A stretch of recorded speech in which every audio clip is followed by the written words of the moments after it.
Hello everyone, मैं हूँ अर्चना शर्मा और हम लोग मिल रहे हैं हमारे चैनल पर जहां हम लोग डिस्कस करने वाले हैं यूपीएससी सीएससी एग्जामिनेशन के हर पॉइंट को, हर एंगल को हम लोग यहाँ डिस्कस करने वाले हैं, आपस में बातचीत करने वाले हैं। अगर आपको कोई क्वेरी है तो आप हमें कमेंट कर मेरे चैनल पर या फिर आप मैसेज कर हमसे पूछ सकते हैं अगर आपका कोई कंफ्यूजन है, कोई क्वेरी है। अभी जो हम लोग वीडियो देख रहे हैं, इस वीडियो में हमने जो डिस्कस किया है वो है हमारा यूपीएससी सीएससी एग्जामिनेशन या फिर किसी भी स्टेट बोर्ड का जो सिविल सर्विसेज का एग्जाम होता है, इसका जो मेंस एग्जामिनेशन होता है उसका ऑप्शनल पेपर है हिंदी लिटरेचर। तो हिंदी लिटरेचर को लेकर हम लोग यहाँ बात कर रहे थे, जिसमें कि हमने बहुत कुछ ऑलरेडी डिस्कस किया है। इसके पहले भी 3-4 वीडियोज में अपलोड कर चुकी हूँ चैनल पर, वो आपको इजीली मिल जाएंगे। आगे बढ़ने से पहले आप इस चैनल को सब्सक्राइब जरूर करें, जिससे कि किसी भी तरह के किसी अपडेट से आप मिस आउट ना करें, क्योंकि यहाँ जो भी बातें होने वाली हैं बहुत इंपॉर्टेंट है। बहुत एक टॉपिक बहुत इंपॉर्टेंट है। अगर कुछ भी मिस हुआ तो आपको ऐसा लगेगा कि आपने जो कुछ भी पढ़ा है उसमें कहीं ना कुछ मिसिंग है। तो बेहतर होगा कि चैनल को आप सब्सक्राइब कर लें। दूसरी तरफ आप किसी भी तरह के अपडेट के लिए हिंदी लिटरेचर और हिंदी लिटरेचर जो पूरा का पूरा सब्जेक्ट है, इसका खंड क खंड ख, अभी हम लोग जो डिस्कस कर रहे हैं वो है खंड ख, जो लिटरेचर पार्ट है। खंड क में लिटरेचर का ग्रामेटिकल पार्ट है। सिलेबस में आप लोगों ने सिलेबस देखा होगा, आपको पता होगा, उसको हम लोग बाद के वीडियोज में कवर अप करने वाले हैं।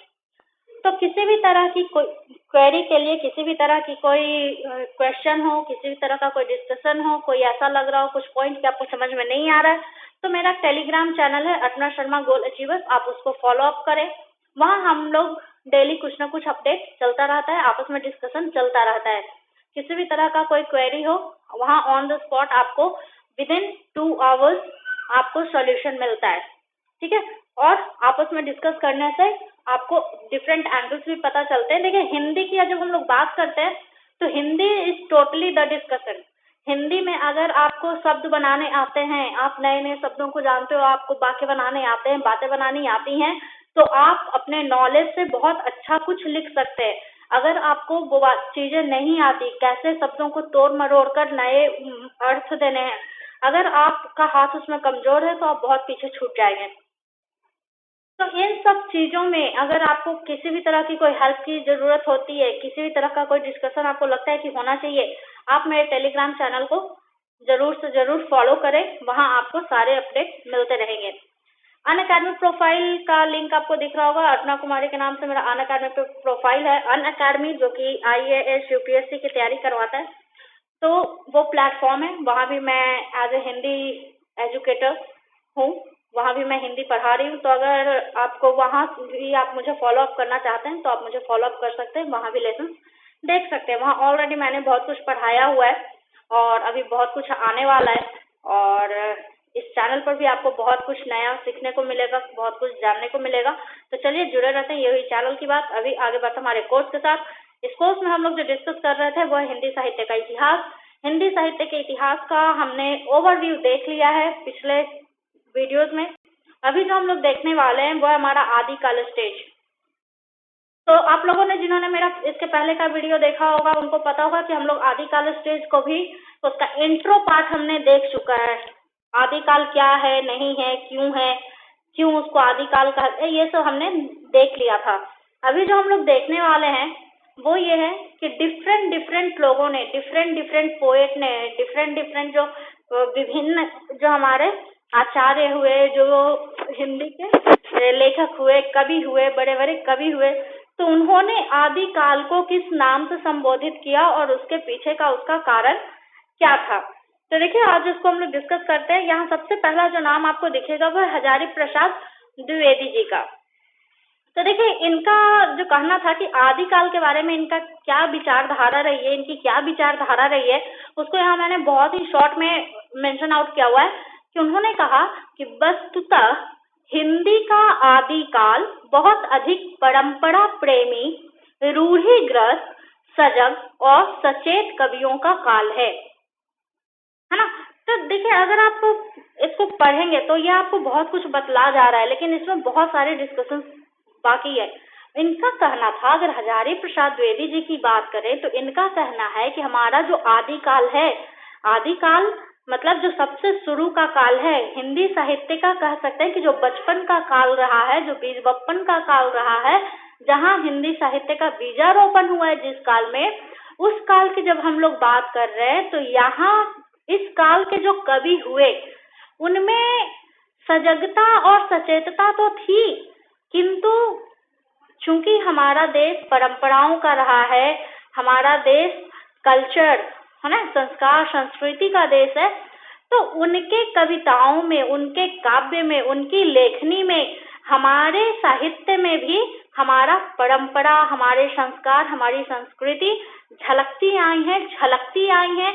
साथ ही जिस समाज में हम रह रहे थे, वहाँ की रूढ़ियां, वहाँ के मंतव्य, लोगों की धारणाएं जो थी, वो भी बहुत हद तक उनकी काव्य रचनाओं में नजर आते थे। इसलिए उन्होंने कहा कि अगर इस काल के कवियों की मैं बात करूं तो उनकी जो रचनाएं रही हैं उसमें जितने ही वो सजग और सचेत हैं, उतने ही आपको परंपरा प्रेमी और रूढ़िग्रस्त भी एक साथ नजर आएंगे। आप एक साथ ही कह सकते हो कि बहुत ही मतलब धरती से जुड़े हुए, अपने संस्कार संस्कृति से जुड़े हुए कवि हैं, तो दूसरी ओर आप कह सकते हैं कि वो बहुत ही दूरदर्शी, सचेत और जागरूक, सजग कवि रहे हैं। तो ये बात हुई हजारी प्रसाद द्विवेदी जी की। दूसरे जो हमारे कवि हुए आचार्य रामचंद्र शुक्ल। तो देखिए, आचार्य रामचंद्र शुक्ल का एक बहुत बड़ा मतलब बहुत इम्पोर्टेंट पार्ट है हमारे हिंदी साहित्य के इतिहास में। ठीक है, तो आपको जगह जगह पर इनके मंतव्य, इनकी बातें, इनके कथन के अनुसार आपको बहुत कुछ पढ़ना होगा। तो आइए देखते हैं कि इनका क्या कहना है। तो ये कहते हैं कि आदिकाल की इस दीर्घ परंपरा के बीच प्रथम 150 वर्ष के भीतर तो रचना की किसी विशेष प्रवृत्ति का निश्चय नहीं होता। धर्म, नीति, श्रृंगार, वीर, सब प्रकार की रचनाएं दोहों में मिलती हैं। ठीक है, तो देखिए इन्होंने क्या कहा कि अगर कहा जाए कि आदिकाल, अगर मुझसे पूछा जाए कि आदिकाल की रचनाओं में, वहाँ के काव्य में, लेखनी में क्या मतलब विशेषता है, एक कहता है ना कि बस उसका जो मेन थीम है, वो थीम क्या है, तो इनका कहना है कि अगर देखा जाए, ठीक है, आदिकाल को अगर बहुत डीपली देखा जाए, उनकी रचनाओं को बहुत माइन्यूटली जब ऑब्जर्व करेंगे हम लोग, तो पता चलेगा कि शुरू के 100-150 साल तक, है ना, किसी डेडिकेटेड थीम का कोई एक स्पेसिफिक थीम आपको नहीं मिलेगी, किसी एक विशेष प्रवृत्ति का निश्चय आपको नहीं मिलेगा। ऐसा नहीं होगा कि सारे कवि एक ही ओर बढ़ रहे, एक ही डायरेक्शन में उनके काव्य जा रहे हैं, है ना, तो ऐसा नहीं होगा। कहते हैं कि जब उस काल के दोहों को देखेंगे, देखिए उस समय की जो काव्य रचनाएं होती थी वो क्या होती थी, दोहे होते थे, छंद होते थे, है ना, क्यों, क्योंकि ज्यादातर दरबारी कवि थे। तो इस कारण से वो कहते हैं कि अगर उस समय की रचनाओं को देखेंगे तो आपको नजर आएगा कि वो या तो 2 लाइन की हैं, 4 लाइन की हैं, और अगर उन 2-4 लाइनों की जो कविताएं हैं उन सबको आप देखेंगे तो उसमें कहीं आपको धर्म का ज्ञान मिलेगा, तो कहीं नीति संगत बातें होंगी, उसमें श्रृंगार रस पूरा परिपूर्ण रहेगा, तो दूसरी ओर वीर रस से राजाओं का सर ऊंचा नजर आएगा। तो इस तरह से हर तरह की रचना, हर तरह का दोहा, हर तरह का जो कहते हैं प्रवृत्ति संभाविक रूप से सभी काव्य रचनाओं में आपको निहित मिलेगी। तो इस संदर्भ में उन्होंने 3 कारण दिए थे। कहा था कि इस काल की प्रधान प्रवृत्ति वीरता की थी, अर्थात इस काल में वीर गाथात्मक ग्रंथों की प्रधानता रही है। दूसरी बात उन्होंने कही कि अन्य जो ग्रंथ प्राप्त होते हैं वे जैन धर्म से संबंध रखते हैं, इसलिए नाम मात्र हैं, और इस काल के फुटकर दोहे प्राप्त होते हैं जो साहित्यिक हैं तथा विभिन्न विषयों से संबंधित है, किंतु उनके आधार पर भी इस काल की कोई विशेष प्रवृत्ति निर्धारित नहीं होती है। देखिए, जब आचार्य जी ने ये बात कही तो उन्होंने अपनी बातों को, हम लोग कहते हैं ना कि अपनी बातों को प्रूफ करने के लिए मेरे पास कुछ पॉइंट्स है ना, कुछ प्रूफ्स है, तो इन्होंने कहा कि मैंने जो कहा इसके पीछे का मेरा लॉजिक ये है। तो इन्होंने 3 लॉजिक दिए। पहला कि इस काल की जितनी भी गाथाएं हैं, जितनी भी रचनाएं हैं, अगर आप देखें तो सब में प्रधानता किसकी है? वो है वीरता की, वीर रस की प्रधानता है। क्यों थी वीर रस की प्रधानता? ये हमने पिछले लेसन्स में, पिछले वीडियोज में बहुत अच्छे से डिस्कस किया है, ठीक है। तो दूसरी बात इन्होंने कही कि अगर उन ग्रंथों को छोड़ दे जिनमें की वीर रस प्रधान है, तो फिर आपको क्या मिलेंगी? वो धार्मिक है, जैसे जैन धर्म से संबंधित है वो ग्रंथ, इसलिए हम लोग उसको भी कंसिडर नहीं कर सकते, क्योंकि वो एक विशेष धर्म के ग्रंथ हैं, वो विशेष धर्म के लोगों ने, उस धर्म के कवियों ने लिखा है, तो हम लोग उसको जनरल कंसिडरेशन के लिए नहीं ले सकते। तीसरा कारण इन्होंने कहा कि इसके अलावे, ठीक है, एक तो वीर गाथा जो रचनाएं हैं वीर रस से परिपूर्ण, जिसमें कि सभी कवियों ने, दरबारी कवियों ने अपने अपने राजाओं के शौर्य का गुणगान किया है, तो आप उसको अलग कर दीजिए। दूसरे होते हैं जो कि किसी एक खास धर्म के, जैन धर्म के कवियों ने अपने धर्म के प्रचार प्रसार हेतु जो रचनाएं की हैं, उसको हम लोग जनरल कंसिडरेशन में नहीं ले सकते, इसलिए उसको भी आप साइड कीजिए। इसके अलावे जो रचनाएं बच गई, अगर उसको देखें तो उसमें आपको विभिन्न विभिन्न तरह की प्रवृत्ति नजर आएगी। किसी में नीति है, किसी में रस है, किसी में वीरता है, किसी में धर्म है। तो कहते हैं कि जब ये सब कुछ मिश्रित है, तो आप ऐसा नहीं कह सकते कि किसी एक प्रवृत्ति की प्रधानता है। इसलिए मेरी बात, मैं अपने कथन का समर्थन करता हूँ, इसको प्रूफ करता हूँ मैं, कि मैंने जो कहा कि आदिकाल की इस दीर्घ परंपरा के बीच किसी भी विशेष प्रवृत्ति का निश्चय नहीं होता है, तो ये बात पूर्णतः सत्य है और मैं इनको सत्यापित करता हूँ। तो ये बात हुई हमारे आचार्य रामचंद्र शुक्ल जी की, उनकी ये मंशा थी, उनकी मंतव्य ये थे। देखिए, अभी तक हमने जो कुछ भी डिस्कस किया है, इसमें हो सकता है कि इस फ्लो में आपको ऐसा लगा हो कि कुछ छूट गया है या कुछ और भी है जो आपने सोच रखा हो, लेकिन मैंने उसको डिस्कस नहीं किया है। तो अगर आपके मन में कोई भी ऐसा सवाल है, किसी तरह का कोई क्वेरी है, तो आप कमेंट बॉक्स में कमेंट कर हम लोग इसको डिस्कस कर सकते हैं। चलिए आगे बढ़ते हैं। तो आगे बढ़ने से पहले ये मिश्र बंधुओं की बात करते हैं। देखिए, मिश्र बंधुओं ने ईस्वी 643 से 1387 तक के काल को प्रारंभिक काल कहा है। यह एक सामान्य नाम है जो विद्वानों को स्वीकार नहीं है। देखिए, मिश्र बंधुओं ने क्या कहा कि ये तो प्रारंभिक काल है, ठीक है, सबसे शुरू का काल है, तो उन्होंने ऐसे ही कहा कि प्रारंभिक काल है। तो ये बिल्कुल कॉमन नाम है, क्योंकि ये कोई नाम ही नहीं है, ये तो आप एक कह सकते हो, जैसे यहाँ आपने कहा कि यहाँ से रेस शुरू होनी है तो इसको दे दो 0.0, तो ठीक है, ये तो 0.0 ही है सर, इसको आपने नाम कहाँ दिया? वो तो फैक्ट है ना, आपका उसके पीछे कोई लॉजिक नहीं है, ठीक है, दैट इज 0। तो इसलिए उस समय के विद्वानों ने इस नाम को स्वीकार नहीं किया था। इसके बाद हमारे आचार्य महावीर प्रसाद द्विवेदी जी, तो जब इनकी बात करते हैं तो इन्होंने इस काल को क्या नाम दिया था? बीज बप्पन काल। इन्होंने दिया बीज बप्पन काल। अब देखिए, इन्होंने दिया तो इनका क्या कहना था कि इस काल में साहित्य का बीजारोपण हुआ है, इसलिए हम लोग इसको कह रहे हैं बीज बप्पन काल।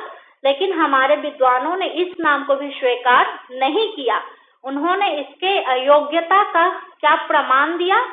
तो इन्होंने कहा कि साहित्यिक प्रवृत्तियों की दृष्टि से यह काल आदि काल नहीं है, पूर्ववर्ती परिनिश्चित अपभ्रंश की साहित्यिक प्रवृत्तियों का विकास है। देखिए, जब आचार्य महावीर प्रसाद द्विवेदी जी आए थे, उन्होंने कहा कि बीज बप्पन काल है, बिल्कुल बीजारोपण वाला काल है।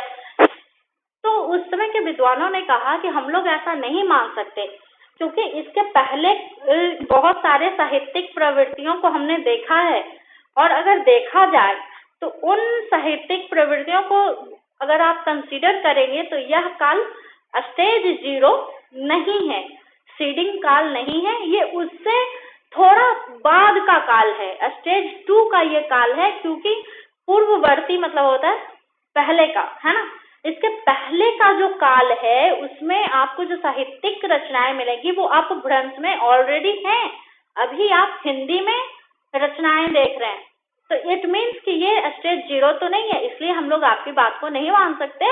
ये जो आप बोल रहे हैं कि ये बीज बपन काल है, सीडिंग स्टेज है, ये हमें मान्य नहीं है। तो इस तरह उस समय के विद्वानों ने इस नाम को भी अस्वीकार्य कर दिया था। इसके बाद हमारे कवि डॉक्टर राम कुमार वर्मा जी ने कहा कि यह चारण काल है।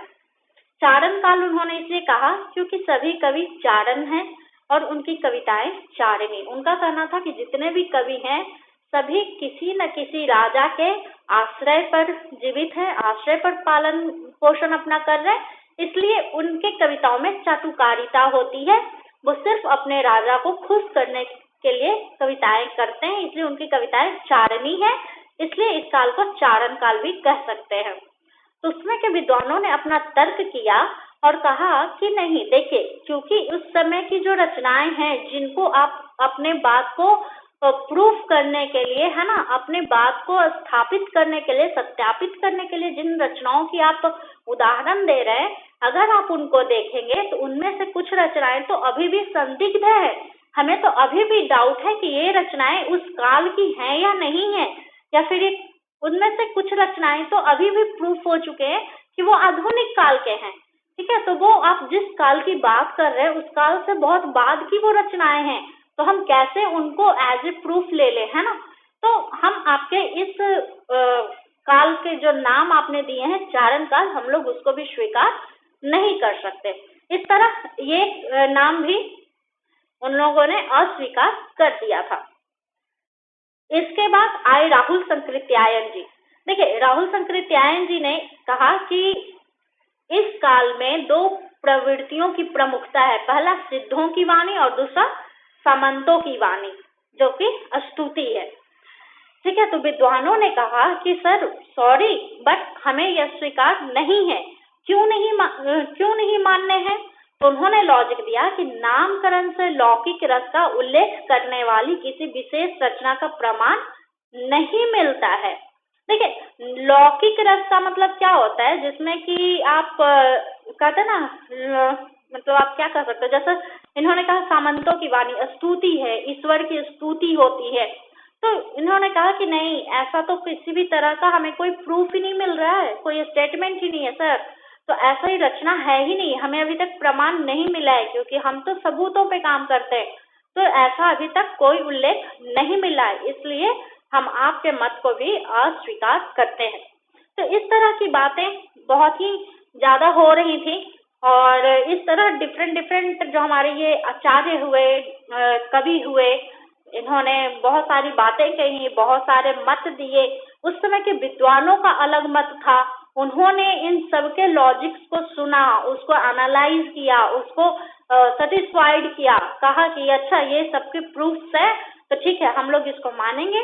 अगर इसके प्रूफ हमारे साहित्य में नहीं मिलते तो ये हमारे लिए अस्वीकार्य है, अमान्य है। तो ये थी अब तक की बातें। इसके बाद हम लोग मिलते हैं हमारे नेक्स्ट वीडियो में। उससे पहले आप चैनल को सब्सक्राइब जरूर करें, चैनल सब्सक्राइब करेंगे तो आप कोई भी वीडियो मिस नहीं करेंगे। So stay tune, thank you, bye bye, मिलते हैं हमारे नेक्स्ट वीडियो।